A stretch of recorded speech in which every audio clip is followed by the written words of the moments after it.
Sports on Air. Terence, Nag-apologize si Terence before the game. No? So, I accepted his apology, so tapos na yung usapan.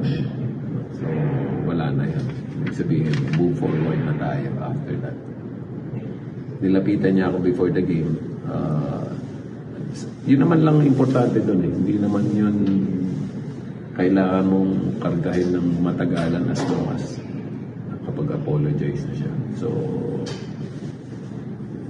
I accepted the apology, so it's over.